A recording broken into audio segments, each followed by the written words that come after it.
This is the 5-speed, 3-leaf ceiling fan from the folks at YouKain. There's a great way here to be able to circulate air, whether it's during the hot summer season or to be able to get cool air circulated during winter. What's awesome here is it comes with a remote and it's got 5 speeds. It can be hung up to a 20-degree ceiling, and it comes with a myriad of different sizes and shapes. It does have a light there in the center. It's fairly reasonable to set up. Unboxing is very straightforward. It comes with all of the necessary components to be able to set up, install, even add an extender here for you to fit your dining room, to fit your living room, whatever it is that you're wishing to place this. Before I move forward here, I want to make sure and stress that you do want to seek a professional electrician when setting this up, as it does require that you do wire it into your socket. First step is to mount the hanger bracket. Next is to mount the fan blades before you hang the motor mount. Next step in installing the motor housing here, you need to remove these 6 screws on the top of the motor housing first.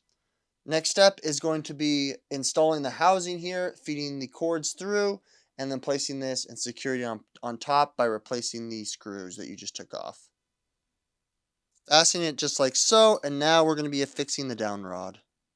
It's at this point here that you're going to decide which down rod you're going to have. If you want the 4-inch or the 10-inch, it's up to you. Then you're going to be installing the canopy back on whichever down rod. I'm going to stick with the 4-inch.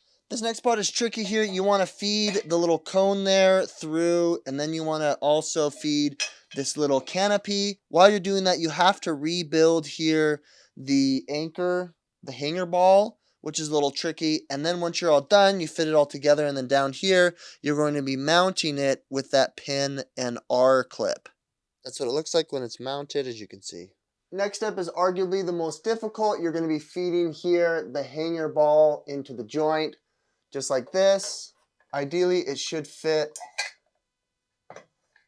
when you go through the canopy. You're going to have to kind of adjust it here to give yourself enough room to push it up and fit it in. Just like that. There you go. The next step here is to be attaching the wireless receiver here. Look at the instructions in order to wire it properly. Now that you have the ball and socket joint in there, now it's time to set up the light.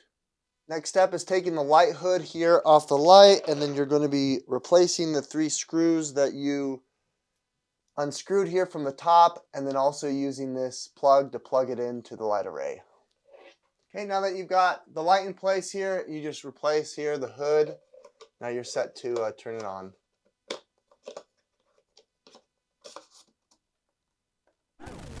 Flipping the switch for the first time. There's the light. The remote here, you can turn the light on and off. Turn the fan on. There it goes.